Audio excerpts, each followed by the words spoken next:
Hello bachon, let's read the question. The question says pick out the wrong statement. Option A is nitrogen has ability to form pp bonds with itself. Option B, bismuth forms metallic bonds in elemental state.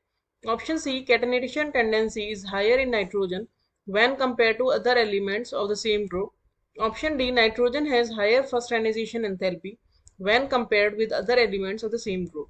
So first of all, let us check the key concept of the question. The key concept of this question is that the self-linking tendency of any element to create chain or rings is known as catenation.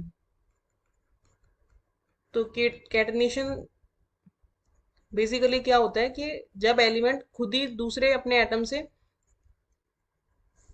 Link करके rings या chains बनाना चाहे, जैसे कि carbon जो होता है उसमें catenation बहुत हाई होता है, उसे हम बोलते हैं कैटेनेशन टेंडेंसी. अब अगर हम इस क्वेश्चन का कंप्लीट सॉल्यूशन देखें तो नाइट्रोजन में अगर हम देखें तो पी पाई बॉन्ड बनाने की एबिलिटी होती है, इसीलिए से नाइट्रोजन जो है ट्रिपल बॉन्ड बनाता है खुद के साथ ही विद इटसेल्फ ओनली. तो हमारा जो ऑप्शन ए है वो करेक्ट स्टेटमेंट है.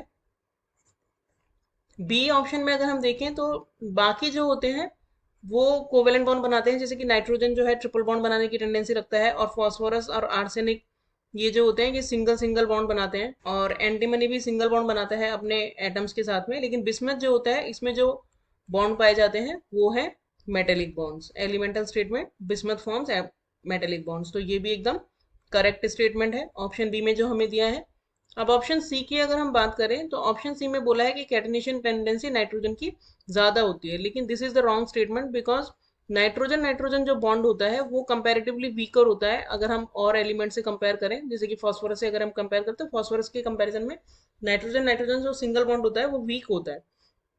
तो अगर जब सिंगल बॉन्ड जब वीक होता है तो उसमें जो कैटेनेशन टेंडेंसी है, क्योंकि फिर वो फर्दर मॉलिक्यूल के साथ नहीं बॉन्ड बना पाएगा, क्योंकि जब जितना ज्यादा सिंगल बॉन्ड स्ट्रांग होता है अपने ही एलिमेंट से, जब वो बॉन्ड बना रहा है तो वो बॉन्ड अगर स्ट्रांग होता है तो ही कैटेनेशन टेंडेंसी ज्यादा होती है. That is the reason that we nitrogen has lowest catenation tendency in its group.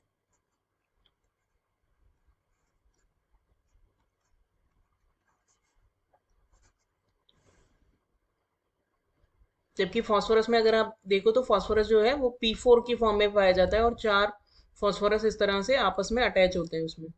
तो phosphorus has much higher catenation tendency as compare to nitrogen. और डी में जो हमें दिया है स्टेटमेंट कि nitrogen has higher ionisation enthalpy, ये correct है, क्योंकि डाउन द ग्रुप जाते हैं तो साइज इंक्रीज होता है, और साइज अगर इंक्रीज होता है तो आयनाइजेशन एंथैल्पी कम होती है. तो down the group ionisation enthalpy decreases.